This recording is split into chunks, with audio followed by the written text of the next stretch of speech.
Anggota Komisi 11 DPR RI Muhammad Misbahun mengatakan pemberian BLT minyak goreng sebesar Rp300.000 untuk 3 bulan, terhitung sejak April hingga Juni mendatang merupakan jalan pintas pragmatis di tengah situasi polemik minyak goreng.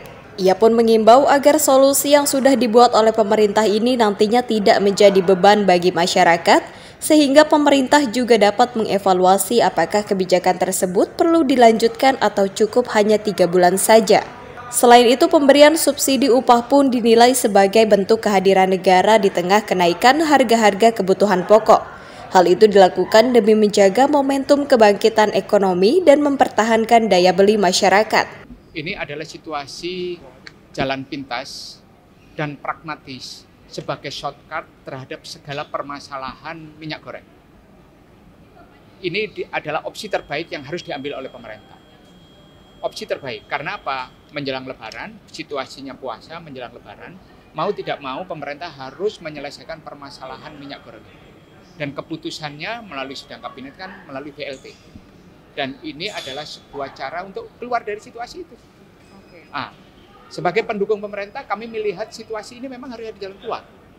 Jalan keluar ini penting karena apa? Jangan sampai kemudian rakyat menjadi terbebani dengan masalah kenaikan harga minyak goreng. Kehadiran negara menjadi sangat penting. Apapun nama programnya, mau BLT, maupun Bansos, maupun apa, yang pasti ini adalah bentuk kehadiran negara untuk menjadi solusi bagi permasalahan harga minyak goreng yang naik. Pemberian bansos selama 3 bulan itu diharapkan kebijakan-kebijakan lain terkait sektor, mulai dari hulu sampai hilir, mengenai yang berkaitan dengan minyak goreng bisa diatasi setelah Lebaran, sehingga pemerintah akan mengevaluasi kembali apakah kebijakan terkait BLT minyak goreng tersebut dilanjutkan atau cukup cuma 3 bulan. Oke, dan kita tahu soal pengusutan minyak goreng kan saat ini masih berlangsung ya. Menurut kacamata Bapak sebagai anggota DPR, apakah proses pengusutan ini sudah mengungkap siapa sebenarnya? Jadi pemerintah kan tentu tidak mau gebiah uyah, nggak mau kemudian tidak mendalami permasalahan itu secara detail. Maka pemerintah membutuhkan waktu. Dan menurut saya 3 bulan ini cukuplah untuk melakukan pendalaman permasalahan, penelitian lebih lanjut, sehingga solusi terbaik terhadap permasalahan kelangkaan, naiknya harga minyak goreng, distribusi minyak goreng ini bisa diatasi segera. Terkait dengan subsidi ataupun insentif bagi yang mereka di bawah gajinya 3,5 juta, kan pemerintah menyiapkan 1 juta tuh. Terkait dengan hal ini bagaimana Pak? Gini, kan ada subsidi yang berkaitan dalam bentuk BLT, dalam kaitan terhadap harga. Ada kemudian bansos terhadap menambal kebutuhan penerimaan penghasilan bagi rakyat. Menurut saya itu negara harus melakukan. Karena apa? Situasi pandemi ini kan ujungnya kan masih belum bisa kita ukur.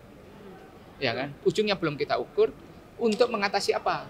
Dampak kemiskinannya supaya bisa kita tanggulangi. Masyarakat yang miskin bisa merasakan kehadiran kebijakan negara. Itu pilihan kebijakan. Dan negara harus hadir di tengah-tengah permasalahan yang ada di rakyat. Tapi ini tidak akan berdampak signifikan pada keuangan negara dengan penanganan. Keuangan negara itu ada strategi, ada jalan cara yang secara khusus kita atur manajemen risikonya. Ya kan? Tapi kehadiran negara di tengah rakyat itu adalah sebuah keharusan. Dan itu tugasnya para menteri, para pembantu presiden di kabinet untuk mencari solusinya, bagaimana cara mencari duit. Tetapi kehadiran negara itu adalah sebuah keharusan. Lalu terkait dengan penilaian selama ini proses BLT dilakukan sepanjang pandemi ini menurut DPR sudah berjalan dengan cukup baik? Buktinya kita bisa pertama Indonesia rakyat, kalau kita lihat di survei, rakyat merasakan kehadiran negara. Indonesia salah satu negara yang bisa cepat recovery ekonominya. Kemudian tidak menimbulkan gejolak sosial yang berlebihan di masyarakat. Rakyat masih bisa menopang ekonominya dan sebagainya. Itu karena apa? Perlindungan sosial, bantuan sosial, BLT dan sebagainya yang dilakukan oleh negara. Oke, baik, berarti pilihan opsi BLT ini tidak ada yang masalah ya? Tidak ada masalah. Dari Jakarta, Sri Dewi Andayani Depananda melaporkan untuk Sinpo TV.